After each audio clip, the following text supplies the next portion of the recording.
are live tonight for Content That Converts. I'm Dean Seddon, CEO and founder of Maverick.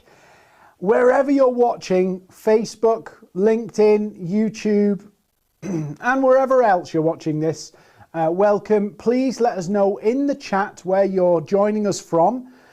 We're going to give it a couple of minutes just for everybody to get into the session, and then we're going to go into some training. We've got 3 key elements we're going to share with you tonight. So you're going to need a notepad, you're going to need a pen, and excuse me. So please let me know where you're joining us from in the chat. So let's have some interaction. Please put your details in the chat. So if you've got any questions, we'll go through that. We've got maybe 2 more minutes and then we will kickstart the session. Somebody from Michigan, Washington, DC, Lebanon, the US, Canterbury, Scotland, Atlanta. Wow, you are from all over today. So awesome to see you. I bet we probably got somebody on every continent tonight, because there's a lot of you watching both on YouTube, on Facebook, and all the other places. So there's a ton of people engaging with us tonight. So that's awesome. So we are going to start the session in about 1 minute's time. Couple of quick housekeeping things. All the questions, please put them in the chat. If there's anything I missed tonight and you go, actually, I'd love a replay, I'd love some of the PDF worksheets you mentioned in tonight's session, there's an email on screen here. Let me get it right, if I can do it. There. I could just put it up on screen, but there's an email address which we'll put up on screen. If you need a replay, you need anything like that, it's all going to be available for free. There's nothing that, it's all complete training tonight. So that's brilliant. And I can see Stuart from Scotland. I can see Trinidad, Portugal, 2 people from Portugal coming in the chat. Karen from Israel. So awesome that people are joining Oman. All from over everywhere. So Vasil, some of you watching on LinkedIn will be able to see it live on LinkedIn, but it's actually we're live on YouTube, we're live everywhere, all at the same time. If you need the closed captions, you can move to YouTube. LinkedIn doesn't support closed captions, excuse me, but you can watch on YouTube in closed captions. So evening Adam, evening Sarah, even Mo, Veronica, awesome. We're getting everybody in here, which is brilliant. I'm just going to ask my tech guys if you can put my clock on screen, because on my screen I can't see it, so I don't want to overrun. So there we go. Awesome. Right, so notepad and pens ready. I'm just going to introduce the session and then we're going to get going. Marielle Mixon, anybody else from Canterbury? There is a few people that said they're from Canterbury. New Jersey, US, and the link is there. So Vasil, if you're looking for the YouTube link, you're watching on the event, and at the top of the event there is a broadcast link which is actually the YouTube link. So and if you registered, you would have got an email from us with the link to YouTube, so it's all in there on YouTube.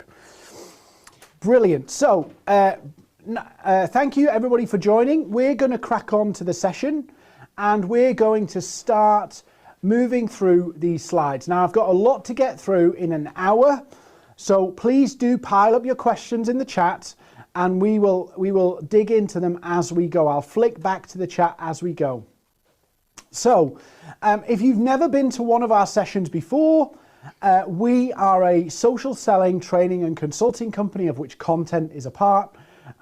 But one of our missions as a business is to help 1 million businesses. So we believe if we help 1 million businesses, some of those businesses will ask for our paid help. So this is not a half training tonight. We're going to give you full training on all the things that we talk about. So we're going to give you an overview of how it works, strategies, tactics, the works. So there's no kind of like dangle half a carrot or anything like that. So that's our mission. Just as an aside, this is the advert. I'll get the advert out of the way. We are starting a 4-week content bootcamp. So if you like what you see here and you want to do it with me over 4 weeks, we've got a small group that you can join, maximum 50 places, and it's on screen. And we'll send you some information about that after tonight's event. So everybody ready with their notepads? Hopefully everybody's ready with their notepads. Hi Thomas, hi James, hi Samaro, hi Vanessa, hi Kieran, hi Linda from Mexico, Jambo from Tanzania. Oh, awesome. And Tunde from Nigeria. So we've got a lot of people from lots of different places tonight. So you've got 2 goals from content, 2 goals. Number 1 is building your brand, getting your name known. Often people say, oh, we need to build the brand. We need to build a brand. But what does that actually mean? Well, to me, what that means is not people recognizing your logo, although that's a part. It's actually people knowing that your company can solve a problem. So note this down. The way you build your brand is to be known for solving a problem for a particular group of customers. What's the problem, the big problem that you can solve? Because that's what you want to be known by. That's why some of the big brands that exist today, B2B and B2C, are known. They're known because they aligned their brand, their logo, their identity, their messaging with a problem that they can solve. Now, in the long term, that is the key to unlocking inbound inquiries. Aligning your name with the problem you fix. And often we want to broadcast about how wonderful we are and how many awards we won and all that kind of stuff. And there's a place for that. But actually the investment you should be making with your content to build your brand is to align your company's identity in the minds of your target audience, that they know if they have this problem, you can fix it. That's what you really want. Now, the second part of this is the inbound leads. So tonight we're going to focus heavily on the inbound leads and the lead generation of content, because a lot of people who've joined tonight are small businesses, people who need to use content to generate inquiries in business in a short-term way. So we're going to really focus on that side tonight. So just before we get into this is something I cover in all sessions because it's so important. And I'll pull out so you can see this graphic in a minute, so I'll move back so you can see it. When you're understanding where your customers are at, it's very risky to play a tactical game. And I'm going to pull back so you can see this, and I'll pull back to the side so you can see it. So there is a journey that every customer goes on. Every single customer, it doesn't matter what industry, whatever you're in, this is the journey they go on. So we call it the PODS, which is problem, outcome, decision, solution.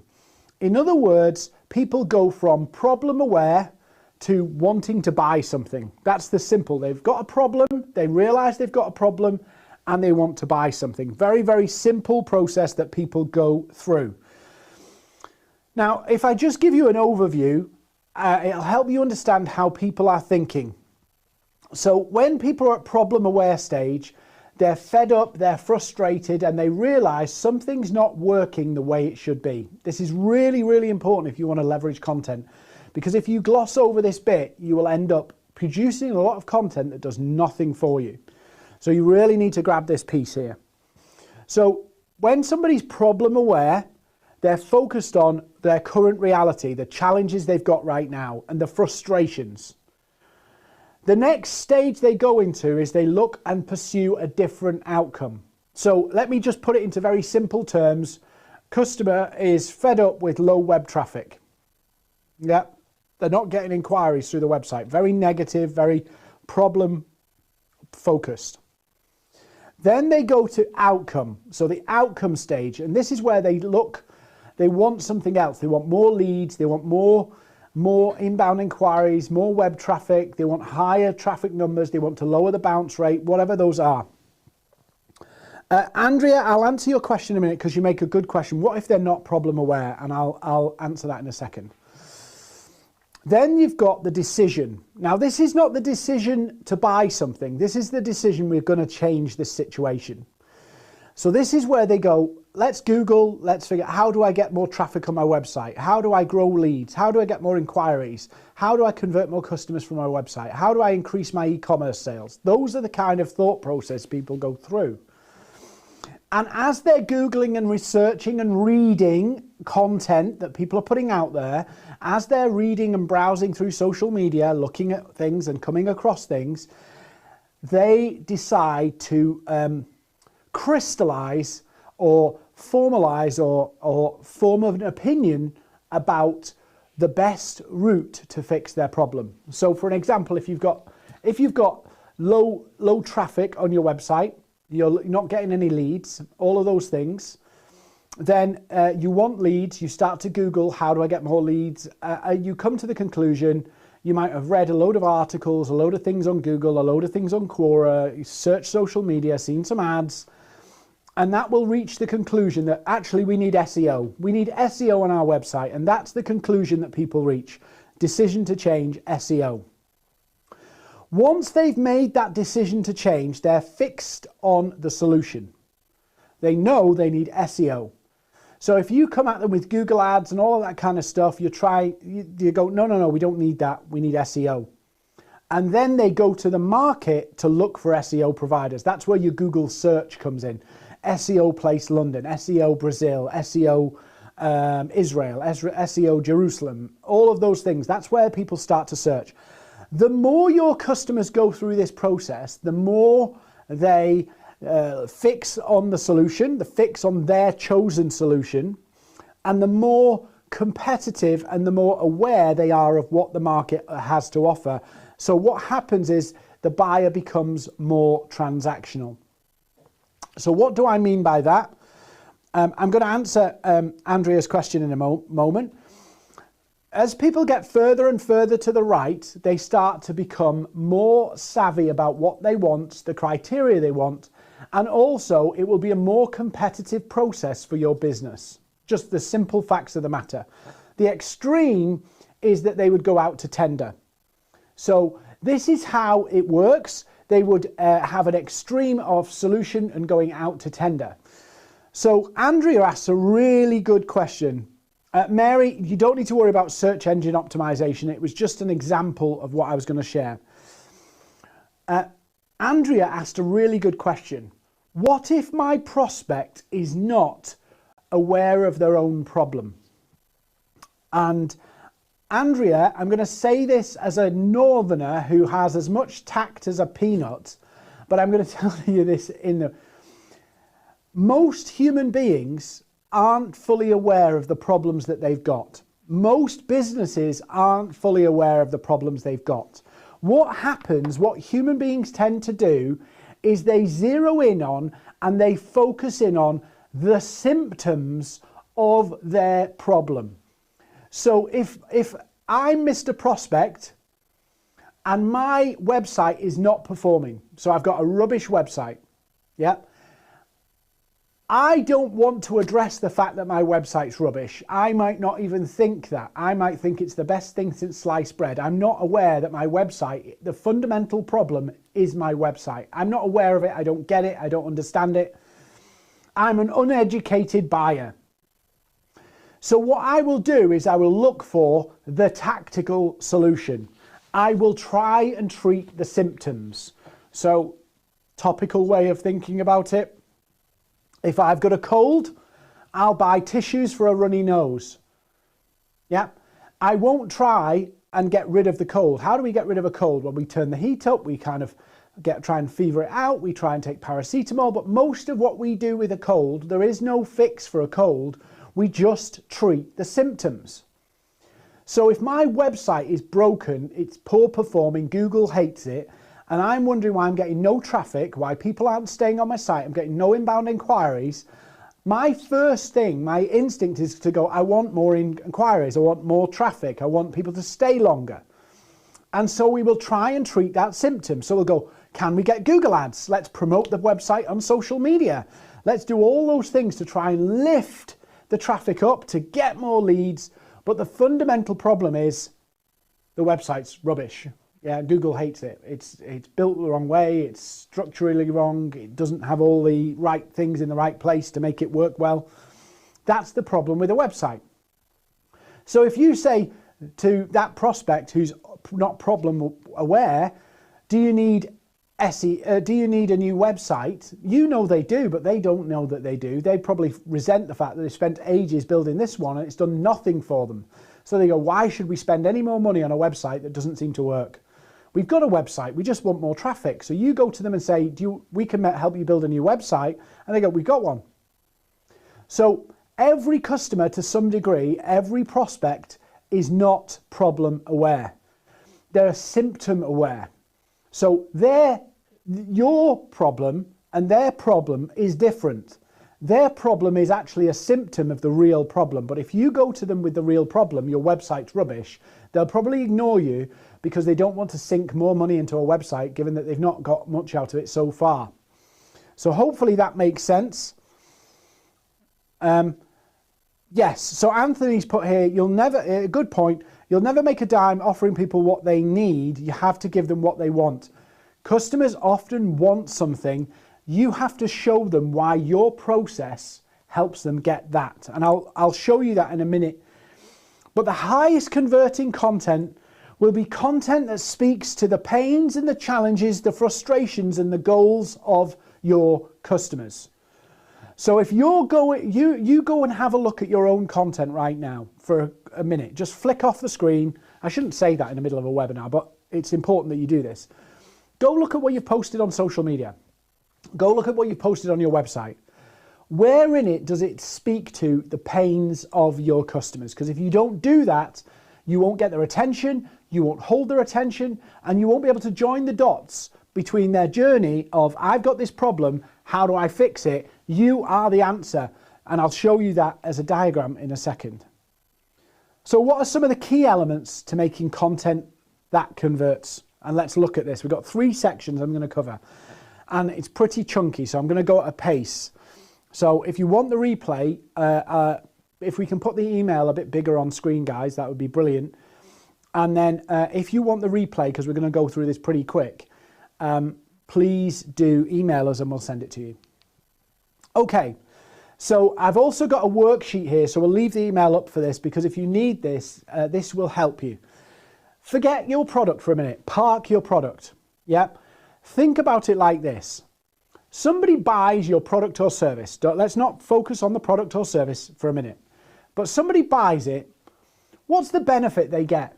What's the real benefit that they get? What's the things that does for their business? What time does that give them? What frustrations? What wins do they get? What's the gain? Yeah, what's the big gains that they make from buying your product or service. And I don't mean gobbledygook, improved operational efficiency. Land it. What's it specifically? You're wasting time, less time. You're more productive on this. Things take less time. Make it specific. If you can't make it specific, you will not engage. You will not engage them. So make it specific. What are the key benefits for key markets? Number 2. So that's point B. What's the benefits? Point A. What's their current reality? If that's all what they need, if point B is what they need, yeah? Where are they now? Where are they here? Where are they here? What's the challenges, frustrations, the real world situations they're going through? And I don't mean technobabble, jargon, gobbledygook. I mean real examples. And this worksheet I've got on the side of the slide here is actually a difficult worksheet, but it's a tool to help you understand a bit better the challenges that your customers will face. We call it the one client profile. It's where you focus in not on a niche or a vertical, but on a common group of people who have the same problem. So not niching by sector or by industry, niche by problem. Because you can find companies in the same sector that don't have the same problem, and you can find people across different sectors that have similar problems. And this worksheet walks you through what's the benefits of your service, what's the pain points that they have, what's the symptoms of those dysfunctional issues in their business, what's the symptoms of not having your service, what's the things that are knock-on effects. If I trip and fall over and I break my leg, I've got symptoms of my bone is broken and it's hurting a lot. Maybe my bone's popping out my leg or something. Yeah, that's a symptom of a fall and a broken bone. So you need to think in this terms of symptoms and consequences. So it's really important that you do the work to research it. Now, a lot of people go, well, I need to talk to lots of people. If you're producing content, and some of our content team, Luke, for an example, who looks after a lot of our content, he can track this because we're producing content consistently. He can track which content resonates, and we can learn from publishing. So you learn by publishing rather than you have this big research project that never actually materializes into content. So you can learn by publishing. So if you want this worksheet, just email us and say, I want the one client profile. It's free. There's no catch with it. Just email us. We'll send it to you. The one client profile. Email us hi@maverick.co.uk. We'll put it on screen. And you can have the worksheet. We'll just send it to you. So if you want that, it's absolutely fine. It is a challenging document because it forces you to think in the customer's world. And your content should be in the customer's world. It should not be you looking in as the customer. It should be you trying to write as somebody in that customer's space. So you have to really understand the current reality of your prospects. And just remember this diagram, I use it a lot, the A to B. Your product is just a tool. I know some of you love your products. I love my products. We're all obsessed. Our businesses are our babies. But we are just a tool for our customers. They pay us money to access our skill, our expertise, our services, not because they want it for the sake of it, they want it to unlock their outcome. So people buy into you to unlock their outcome. So when you understand the key outcomes you can deliver, you can understand the key challenges they've got. You can understand their current reality. And then you can position your content to show people that you unlock the outcome. Does that make sense for everybody? So, Roxy, what insights do I look for? We will look at Quora, we will look at Google Trends, we will look at any search history to try and map out what are people talking about, what's the key phrases that they're using. The best one to do, though, is just go on a poll on LinkedIn or on social media and just do it. The other thing is to just practice, and as you practice, you'll see how people respond. And different phrases, like I know, for example, when I talk about cold calling and how you can quit cold calling using social selling, lots of people engage with me. So I use those phrases and we learn through implementation. We don't learn by just writing and getting opinions. We learn through implementation. Okay, so let's look at some of the elements for building content, because we've got about 40 minutes left in the session and I've got a lot to get through.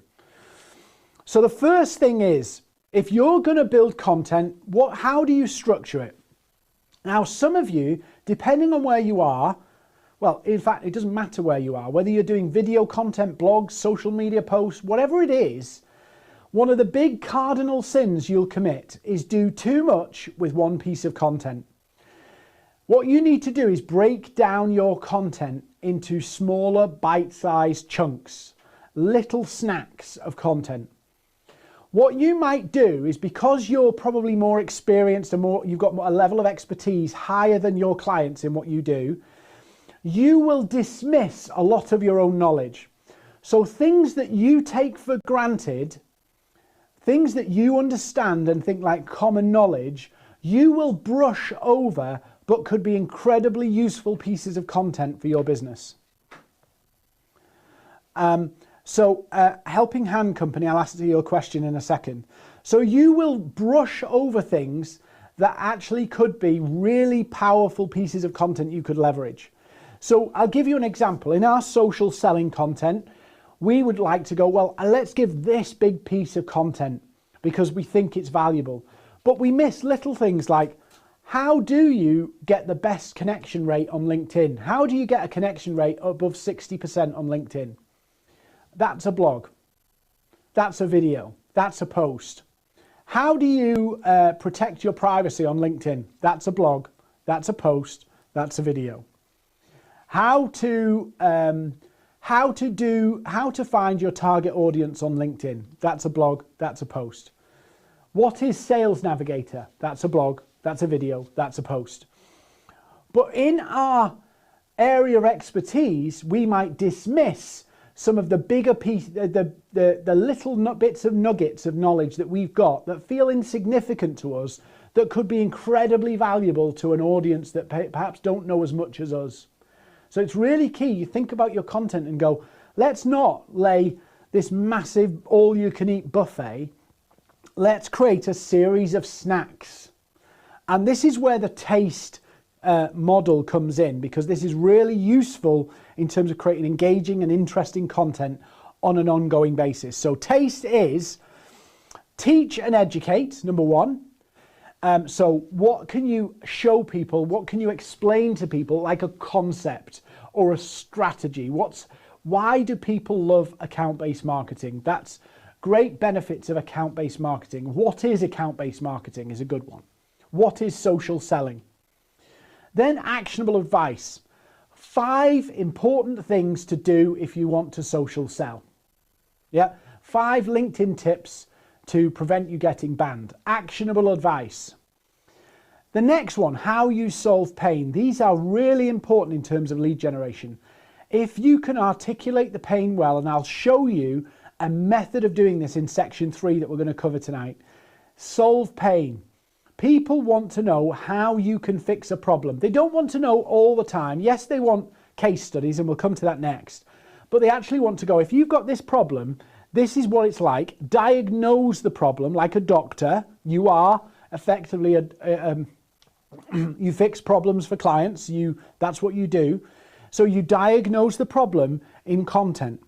Explain the problem in content so people can see that you understand it. Yeah, you're articulating it very, very well. And then show people why that problem exists. So how you solve pain, and then how you do it. Product information, how your product solves those pains. Not, this is our amazing product and it can fix these. This is the problem, this is how we can fix it. And we'll show you a model for that. Testimonials and examples, case studies, real world scenarios, explanations. But again, people don't want to know just the amazing bits. They want to know the challenges and the struggles and the frustrations that the client had, and how you help them get to the benefit. Your product is the tool. Your service is the tool. If you obsess about your product, yeah, you will always be the most passionate person about your product. That's always going to be the case. But if you obsess about it, what happens is people don't see the need for it. People don't see the real benefit for it. And you'll probably find as you engage in this that there's one real powerful benefit that packs a punch, and there's lots of secondary benefits that people think are incredible, but it's one big benefit that really unlocks the sale.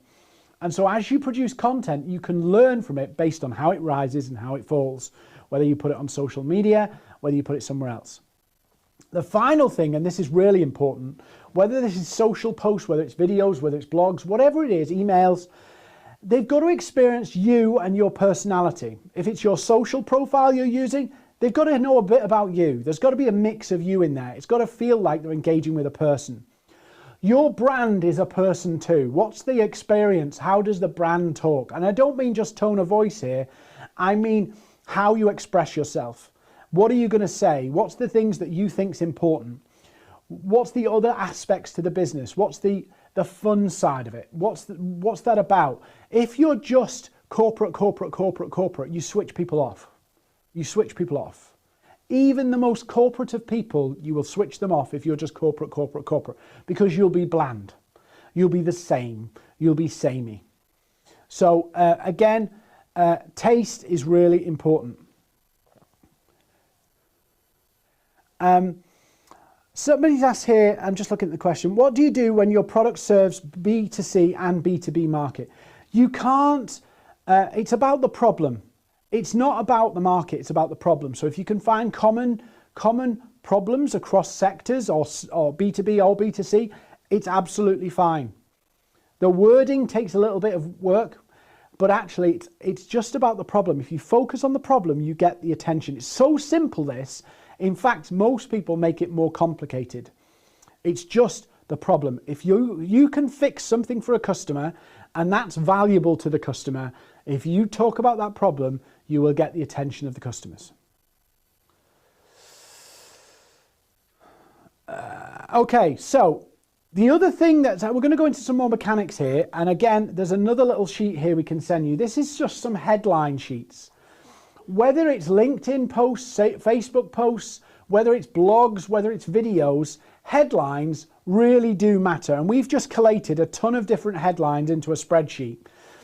Some of them are a bit cheesy, but there's a mechanics to how they work in terms of outcome and pain. Problem and outcome, A to B, all the time. You rinse A to B and you will get attention of people with those needs. So headlines really do matter. Just like in email marketing, the subject line is really important. So these are headline templates you can use. We'll share them with you. Again, they're free. There's no catch. If you want them, just email us. But the secret to unlocking content is often in the headline. So I'm going to show you 4 bits of a social post here, and then I'm going to show you the mechanics of writing a blog. So yes, anybody who wants the sheet, don't put your email address in the chat because it's public. Please email us the one that's on screen there, and we will send it to you tomorrow. Our team will jump on the inbox tomorrow and they'll email them all out to everybody. So don't put your email in that box there. Yes, if you want any of this sheets, so if you want the headline sheet, just email us, we'll send it to you. Okay, I'm going to show you a post structure that you can use now. Imi, I think it's Imi. If you want the replay again, just email us, we'll send it to you. Absolutely fine, no problem at all. So I'm going to show you a post structure, and I'm going to have to go through this at a pace just because time. When I come on a webinar, if you've never met me, come find me on LinkedIn, by the way. I'm happy to connect with you, follow me, whatever. I'm on all the channels. I always come and I go, have I done enough? I want everybody to go away and think, God, they gave so much good stuff out. I'll give them a Google review and a Trustpilot, wink, wink. So I always come on and think, have I done enough in the session? So I've probably put too much in here, so I'm going to go through fast. But feel free to come and email and ask us. And in fact, I'll put, Jack, just 1 second. Jack, can you put a slide at the end so that if anybody wants to talk to us, they can just book a time and one of our team will talk to them.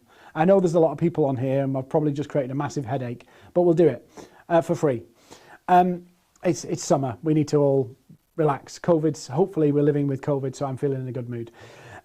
Right, so I shouldn't have said that on social media. I shouldn't have said that dreaded word, the C word. Okay, so social content. So there are 4 key elements to making a post work on social media.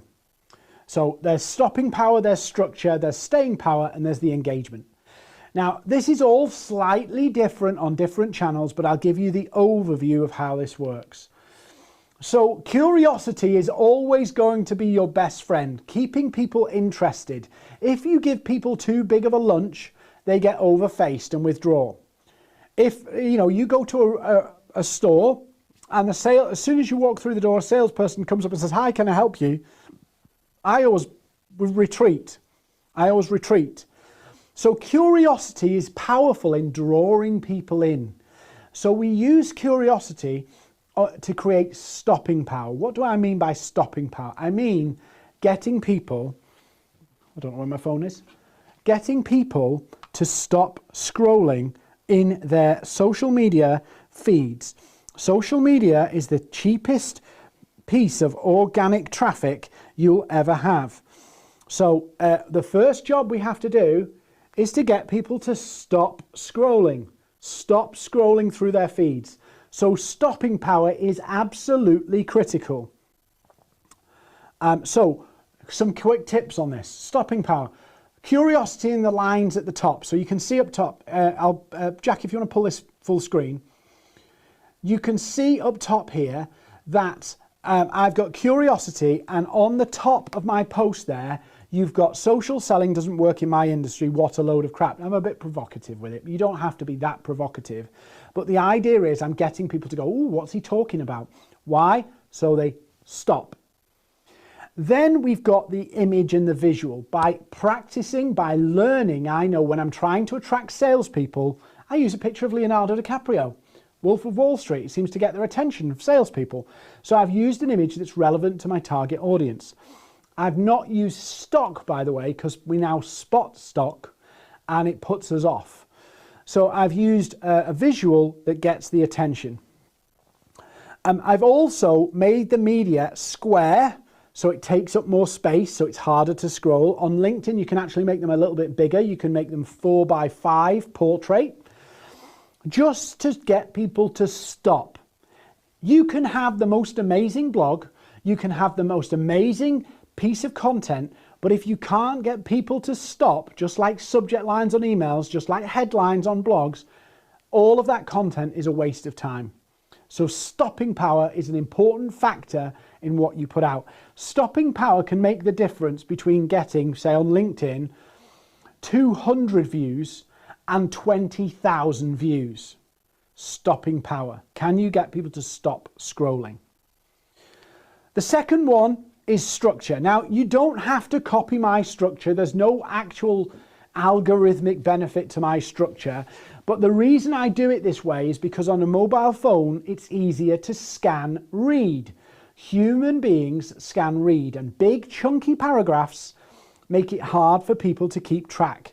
So I do it in very short sentences, probably sometimes 2 short sentences, but I'm doing it to make it easy to read on a screen, on a mobile, and scroll, and you can spot and pull out key messages. Now, you might not go as extreme as mine, but the idea is I'm getting it out there in a way that makes it easy to read. The tone of it is also me talking to one person, not talking to a crowd, I'm talking to one person. And I talk, or I write how I would speak.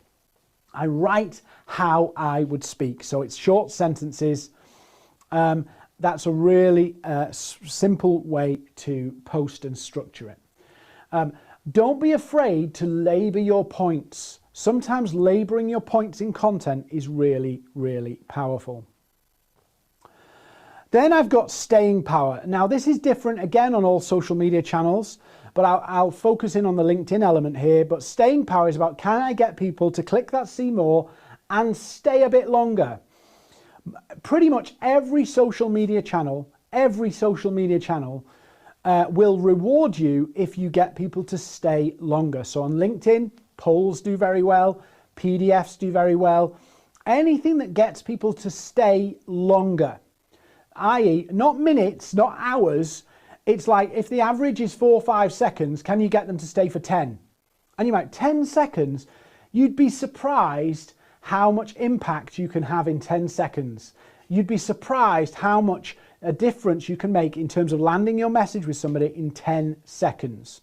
10 seconds of somebody's time on social media is an incredible feat. And as you develop and practice and you learn through implementation, everybody write that down. I know I'm teaching like a school teacher here, but write this down. You learn through implementation. You can't bypass this. You can't perfect it without publishing. You have to do it. Will's ahead of the game here on structure and hashtags. I'm going to come to hashtags in a minute. So staying power is all about getting people to stay longer. Right, so engagement. Actually, no, I'll do the hashtags bit first because Will's asked about it. So have I got a hashtag? No, I haven't. Right, so on this on your posts, we have this weird thing, and I don't understand it because it seems like the whole world to me has lost the plot with this. When we do hashtags, often what we do is we write the hashtags that relate to our industry or subject. It makes no sense to me to do that. So let's say, for an example, if I put on my post hashtag content marketing, who do you think are the most common people that follow that hashtag? Who do you think are the most common people that follow that hashtag? It's actually It's actually people who do content marketing. So we do a ton of social selling training, how to sell through social media organically, no pitch and all that stuff. I won't use hashtag LinkedIn training on my posts. Why the hell would I want to promote my posts to competitors? So if I'm doing content marketing and I want my target audience to see it, and my target audience is the tech sector, what hashtags am I going to use? Hashtag content marketing? I don't think so.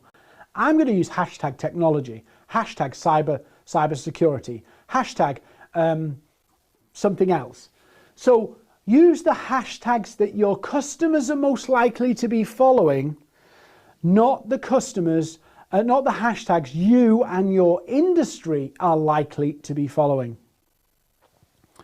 Yeah, Rachel's got it there. So it's a shift in mindset here. Use the hashtags to get it in front of the crowd you want. Don't use the hashtags to describe what it is or who it's from. And lots of people get this wrong. So staying power, longer stays, longer copy, PDFs, all of those things. Engagement. So engagement is, right, here's a little test for you. I want you to look at the last 5 posts you've done on LinkedIn, Facebook, your blogs, wherever it is. And I want you to go and write 10 comments about your own post. Imagine you're a customer and they're reading your post. They don't know you from Adam. What the hell would they comment on your posts? And I'll tell you why I'm saying this. Most people write content that they probably couldn't even comment on or like themselves. Yep. I have a team of account managers here who work with clients, and their first job in the company is to go and engage with other people's content. Just go and like and comment, but it can't be like great post. It has to be something meaningful about the content. Anybody's content, they have to do 50 people a day. I know that sounds soul destroying, but by the time you've done that, you know, why the hell should I comment on this? What's the point? We know that if you get likes and comments on your post, and generally in the first 2 hours, if you get lots of likes and comments, the algorithms of Facebook and LinkedIn and Instagram and all these places promote your content further. The more dwell time you get, the more likes and comments you get, the more people see that post. But most of you are writing content that's statements, you're broadcasting information, you're not asking any questions, and you're not making it easy for your customers or potential customers to actually comment or like, because it's marketing propaganda. So go have a look at your own posts and go, if I'm a complete stranger, how would I comment on this post? Because if you realize that that's difficult, you're writing them wrong. Your posts are there to seek engagement from your target audience. So if you're struggling to comment on your own posts, just imagine how your prospects feel. So go look and do a critical analysis. Have I asked enough questions? Have I asked questions that are relevant to my target audience? Does this piece of content even matter to them? Yeah, because content marketing should be a win-win. There should be something in it for them, and there should be something in it for you. So if you're going to give them some, if you're going to use taste for your benefit, there has to be some benefit in it for them. So is the actionable advice you're giving them relevant to their business? Or is it gobbledygook, techno jargon and all that stuff that basically nobody's interested in? Are you promoting your organization, or are you engaging people to learn more about you? Are you drawing people in? Rachel Hayward asked a question, can you go hashtag crazy or should you limit them to 2 or 3? Depends what social channel you're on. So Instagram, there's some debate about Instagram, whether it's 9 hashtags or 30. Honestly, I've neglected my Instagram for about 5-10 years and had some real I don't know how to recover from that. I abused my Instagram years ago, so I'm rebuilding my Instagram from scratch, basically. But it's 9 hashtags on Instagram, I think, is probably the happy medium that you should use. 30 is the top. So 30 is the maximum, but 9 is the sweet spot. LinkedIn, people obsess about how many hashtags they could use, but if you look, LinkedIn only indexed the first 3. So make sure you use decent sized one. I always say to people, pick 3 because it looks clean and tidy when you use 3. You know, it looks awful when people put like tons and tons of them in their LinkedIn post or bury them in the comments. That actually doesn't work that well. So I pick 3, and I pick 1 in the tens of thousands, 1 in the hundreds of thousands, and 1 in the millions. And that seems to work fine for me, and I've been doing that for a long time. And my views per week on my content on my channel, on my LinkedIn, are around, I would say, 100,000 a week, 200,000 a week, something like that in terms of views. So three hashtags is pretty much enough. They only index 3. So when you copy the link to your post, go and copy it into a browser, and you'll see the hashtags are actually indexed in the URL of the post. Okay, so media, stock, be careful with stock. If it looks like, you know, the ones that really annoy me are the people going, yeah, the really cheesy ones that people seem to use everywhere. Try and find some interesting stock if you have to use stock. But actually, somebody put in the comments brilliantly before, use your own pictures. Actually, using your own pictures, even with their imperfections, is far more effective than getting all of these stock posts. So I would actually use your own. Okay, got to go quick now. So don't worry, if you want the replay, the link's on the screen, the email's on the screen, and you will send it to you. And any of the worksheets, I've got another big worksheet to give you in a minute. So this is a structure that I've used to write blogs that works a treat for lead generation. And I'm going to show you the lead generation post. And in the content bootcamp, I'm actually going to help you build them. So if you want to join it, I'll actually help you build in the group sessions your lead generation posts. So the 5 or 6 P's depends on whether it's a blog or whether it's a sales post. Pain. What's the pain of where they are right now? So this is the blog structure. It's a post structure. Be very careful about moving past pain too quickly. If you don't have a paragraph in terms of a blog devoted to the pain, and you're not referencing the pain throughout the blog, it will not hold people's attention. Pain really does cause people to pay attention, and it does cause people to take action. Then we come to the picture. Where do they want to be? And again, another paragraph about where they want to be, and remind people about where they want to be throughout the blog or post. It might be a little line towards the end. It might be wedged in all the way through it. Then if we're doing a blog or a post with actionable advice, there's probably going to be 3 quick tips, quick high-level bits of guidance, or quick actionable advice, pieces of advice. Then there's the proof. And this is where you have to find an example. And I've not used this example for a long time, but if you want what Sally got, you have to do what Sally did. So in other words, the proof story is an example of a client in that area with that problem, those challenges that we're talking about in the blog, that they wanted those kind of goals, and you show them and explain to them how Sally took the call to action that you're going to ask people to take at the end of the blog.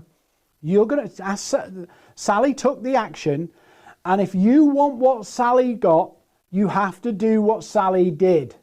So this is called pre-framing. And the reason we reference the call to action of what Sally did here, discovery call or booked a strategy session or came to our accelerator or whatever it is, or whatever yours are, Sally got call answering, Sally got SEO services, whatever it is, and this is where she is now, as an example. It means you're not, when you get to the end, you're disarming some of the pitch that you're going to put at the end, so you don't have to hard sell at the end.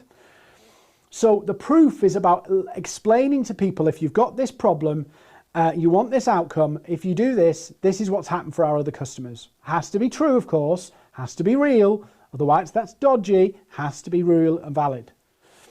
Then there's the promise. If you've got this issue, we've got the experience to deliver it. We've got the experience to deliver this outcome, and we have a proven way of doing it. We can do call answering, blah, blah, blah, blah, blah, blah, blah. And then the pitch is, if you want to leave this pain behind and you want to get to this outcome, take this action, the action that Sally took. So this is the formula. I use it on my blogs, and if you go onto my LinkedIn, if you want to follow me or connect with me on LinkedIn, you will see these examples as articles. You'll also see them on Maverick's website, maverick.io, where you can see how these things are written. And in the bootcamp, we actually walk you through so you can write your own. You'll be able to write your own. So the final giveaway I've got for tonight is a framework. So this is a framework for writing content. It's very, very simple. It's who is this for? What's the problem that they have? What's in it for them? What's in it for you? What's the next step? And then the title. What often we do is we write a blog and then we figure out, oh, I need to sell something in it. And it's a mess. And then at the end, we just dump, if you'd like more information, or we just dump it at the end. We write this blog and then dump a call to action at the end. Engineer the whole thing from the beginning, use this simple framework. And again, I'll happily, tomorrow, because it's going to be a long night, I will email you the framework so you can use it, cannibalize it. If you see it on screen, you can screenshot it, make your own. But this is the framework that gets everything done. So the final one I want to share with you, and then I'm going to put up some more questions in the chat. I'll deal with some more chat questions, is the 100K post. And the reason this is called the 100K post is because it's actually, this post I've reused, and this method of writing the post I've reused to generate lots of sales for our business, just off posts. I put posts out on LinkedIn and people come and message and say, hey, that's my issue, can we talk? Or they ring us up and they engage with us because of what they've seen. So the 100K post, we actually call it the twist the knife. And in our accelerator program, we teach you to implement it, but we explain it in the bootcamp. So the first thing you have to do is you have to bust a myth. So you remember the Leonardo DiCaprio post I showed you earlier, social selling doesn't work in my industry. So you have to bust a myth. You have to show a different thought, and you're not there in a lead generation post, you're not there to give all the answers. You're there to diagnose the problem, to explain the problem. And then you need to create the cliffhanger. Now, cliffhangers and curiosity are the biggest tools you can use in content. We often want to explain more and more and more and more and more, and our eagerness to explain things in more and more detail actually betrays us.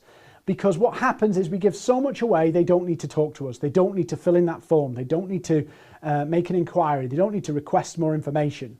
So you need to give people, and this one had no call to action, absolutely zero call to action. But people message me, and this post actually made me £120,000 of posting it in 2018, and I've done others that have made me even more. So give people a taste of the problem and give them an option to say there is a different way. There is another way of approaching this. And this is the answer, but you don't give the full answer so that they have to talk to you to close the loop, to square the circle, to find out how the season ends. In Netflix, the season finale, I talk about this a lot, but it's a brilliant tool. Cliffhangers make people want to know more. They need to know more. They need to find out. They need to answer that question. So you give people a taste so that they want to know more. Curiosity. Content sometimes goes way too far. You give far too much information out. In a lead generation post, in a twist the knife post, you shouldn't be giving all the answers, because you need to talk to that prospect. You need to be able to speak to them, to show them the value you can bring, to tailor it. So this one is actually a post that's not there to give answers. It's not there to give big advice. It's there to diagnose and to give the cliffhanger. That's what you're trying to do. And this method, because there's no go to the phones, buy this, click the button, here's my email, book a link, book a calendar appointment. It forces people to go, if I want to know, I have to know. And there's something disarming about telling people, a lot of information that's valuable to them and not actually asking them to contact you, because it disarms them from, you're going to try and sell to me, to, I really want to know. I need to find out what these guys are talking about. I need to close that loop. So this is the 100K post. We call it the twist the knife. In fact, some of our accelerator students, in the first run of creating these, they actually generated sales just because of the way it works. So questions now. If you want to join our bootcamp, that's fine. If you don't, there's no problem. We do it week by week, 4 weeks, and we'll go through the whole process. So there's a few questions here. I'll answer questions. If anybody needs to replay, the email's on the screen. If you want the worksheets, they're free. The only thing is, obviously, spread the word. We're doing this for free. We want to help people. Some people will come, get loads of value, go do it, and we'll never see them again, and that's absolutely fine. Some people will go, I need more of this stuff. Guys, can you help me? And you'll contact us. You'll engage with us, and that's cool. So Dan's asked, can we apply this tips as VAs in healthcare? Absolutely. In fact, the medical profession and the healthcare industry is brilliant at this, and the legal profession is brilliant at this, because they don't give the answers. If you go for any legal blogs about particular issues, they basically explain a lot of stuff but don't give you the answer, so you still need to talk to them, but they give you a lot of information. Dan, absolutely right. So VAs, this works very, very well. VAs, any type of content. What people think, I'm going to say something that might upset people now, so hopefully you've had a good session and most people have left by the time I say this. I'm going to give you the honest truth. Everybody thinks that their business is different. Everybody thinks that their business is unique and different and all of this stuff. Here's the honest truth, and any marketer worth their weight will tell you this. There's no difference. There's jargon, there's terminology, but you're still selling to human beings. Human beings still work the same way. Even if you're selling to a big corporate, if you're selling to a big purchase procurement, they work the same way. Human beings work the same way. Once you can map the problems that the human beings you're trying to sell to have, the mechanics are very much similar. It's just the problem difference. So you can tie yourself in knots about jargon, terminology, technology, all of that stuff. But at the end of the day, you've got to convince a human that you have an answer. That's the simplicity of it. And we make this so complicated, so complex, but it's actually, I've got to go on my social media and I've got to show human beings, I've got to show through blogs that if you're experiencing these issues, we can fix it. Now that might not be popular because we love to hide in our own complexity, but actually it's not about your complexity, it's the people you're trying to sell to and getting in their space and getting them to believe you and engage with you, and that's about understanding them. So in one sense, content marketing has zero to do with you and everything to do with the people you're trying to talk to. Let's have a look. How do you stand out from the competitors? So that one client profile that Anna Lou's asked about, how do you stand out? That one client profile, one of the things that it asks you to do is go look at, if your customers are with a competitor right now, if they're with a competitor right now, what's not working the way they'd hoped? What's not working the way they'd hoped? Yeah. Let's say you've got an SEO agency at the moment and I'm an SEO agency and I want your business. What's not working? It's just a different problem. So the customer that's already got your service from somebody else has a different problem. So to get that customer to move, you have to satisfy their new problem, the problem that your competitors created.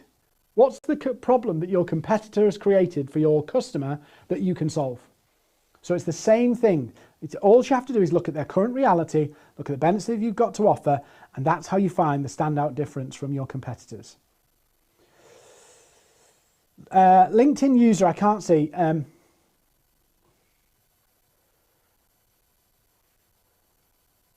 LinkedIn user has asked a question, but I can't see.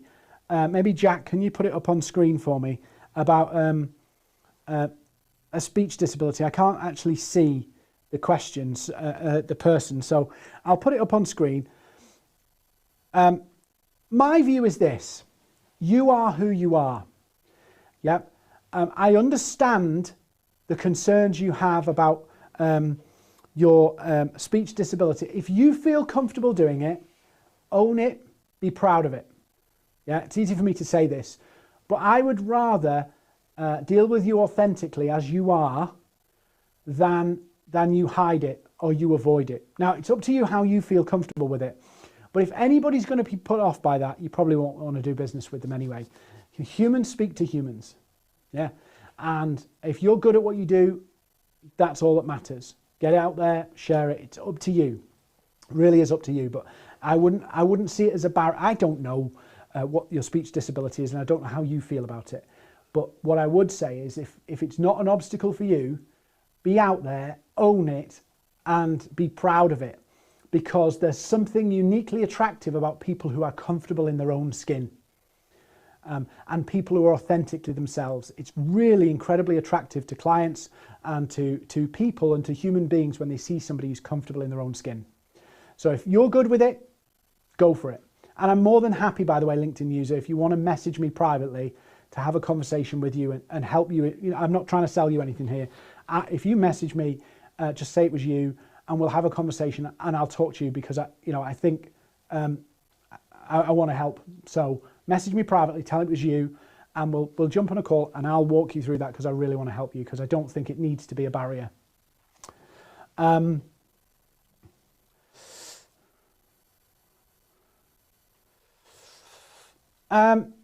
Gina said about selling human rights.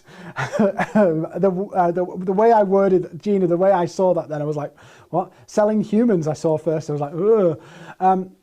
It's the same. You need to align it with companies who are pressed on particular issues. So CSR and companies are far more socially responsible and socially active right now. And so companies are trying to engage with things. So it's understanding the challenges of companies where maybe they feel like we're not doing a good enough job. Maybe it feels like we're not doing enough to give back. We're not showing that we're a force for good as well as trying to make a profit. I'll give you an example. We had this challenge and we were like, what do we want to do? And we didn't want to do the classic, let's hold up a big check and go do things. So we decided what we would do is do microfinance through a charity in developing countries to give small startup loans to people in developing countries, not with the intention of making a profit, but as they repay them, it's lent out to somebody else. So people who are like, they need a tuk-tuk to get their business going. They need an ironing board to do their ironing service. Little things, but they mean a lot in developing countries. So we decided to do something like that, but you really have to showcase the reason why. And the reason why is, one, it's a good thing to do, but that's not enough, sadly. It's what's the challenges some companies have around CSR and showing their good intentions for society. And I think that's more common now than at any point before. People are conscious of this.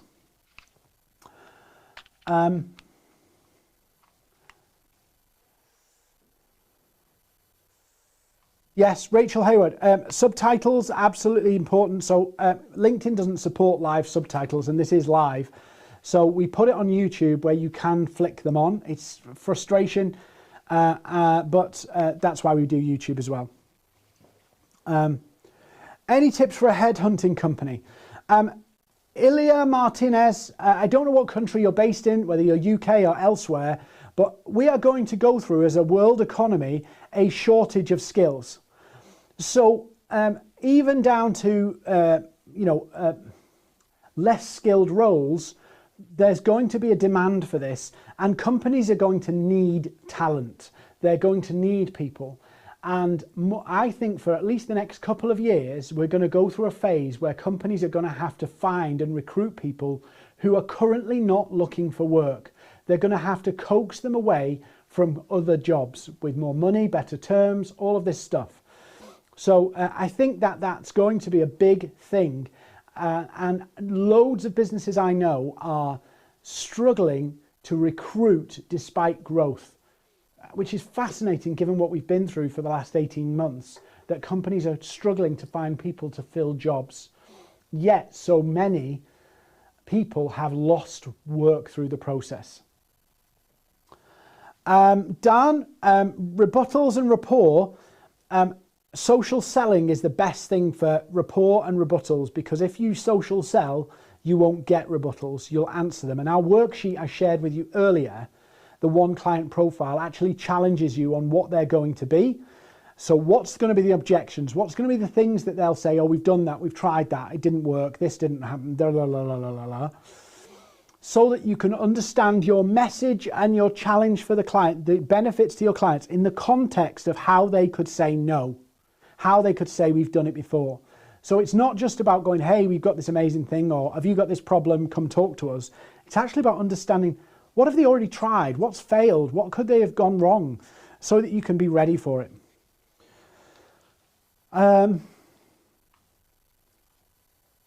Diraj, what's some of the ways to point out pains in a blog post? Be straight with them. Literally map them out in real time. Are you struggling to get clients? Are you frustrated that it seems so? Are you meeting lots of objections? Literally ask questions. In fact, the more questions you ask, the more engaged people become. So if I ask you a question in conversation and you think about it, but before you answer, I ask you another question, you think deeper. It's the same when you're reading. If I ask you a question, then ask you another one in short succession, you think deeper.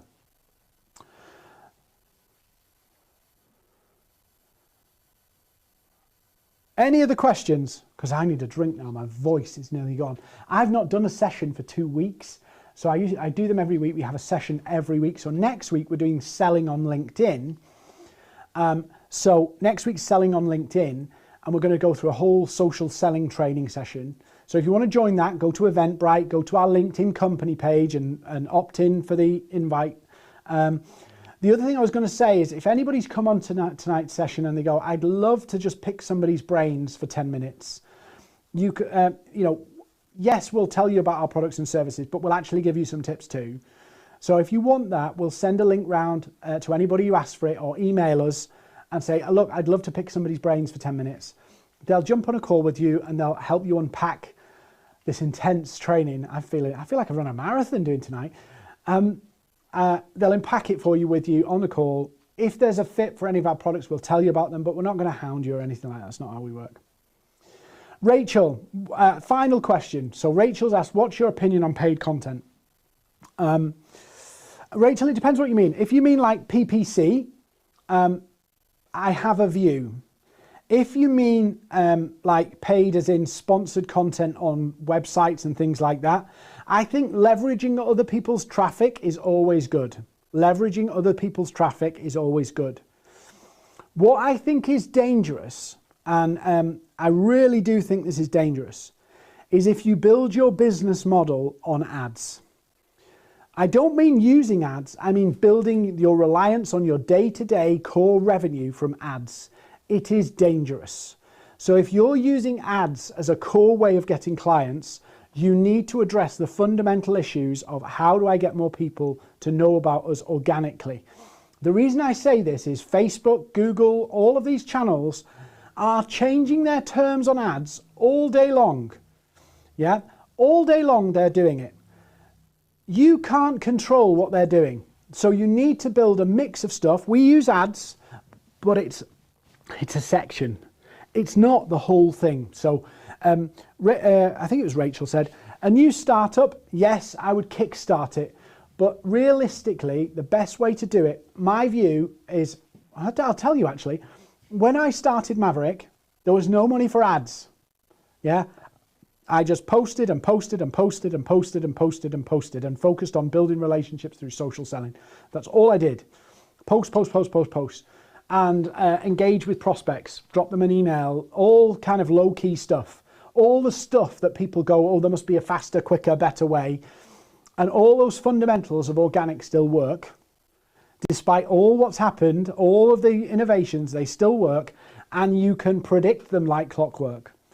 So that's how I built Maverick, and we just scaled and scaled and scaled. And ads, we only started ads properly in September 2020. Yeah, and we're 8 years old. Sorry, let me check this. 2014. 8 years old next year. So we only started ads in our 6th year of the business existing.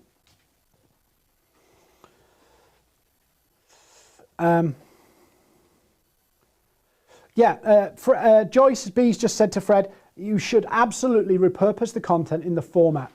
Video, dimensions, all of that kind of stuff, and use the same content. The blog can become a PDF, it can become a video, it can become a social post. You don't have to keep making more and more and more and more and more content. You can just repurpose and adapt content to different mediums. If anybody wants to call, please email us, or the link's in the chat. But if there's nothing else, I'm going to sign off and say thank you so much for watching.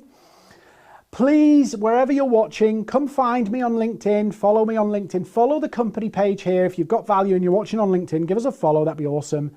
Google reviews if you've enjoyed it and all that kind of stuff would be brilliant. And YouTube subscribers would be absolutely fantastic. But if you want to join our next session next week, Selling on LinkedIn, we'll teach you the principles of social selling so you can go implement. We'll see you next Tuesday. If not, I'll see you on social media somewhere. But thanks for watching. And do get in touch with us if you want any of the resources. hi@maverick.co.uk.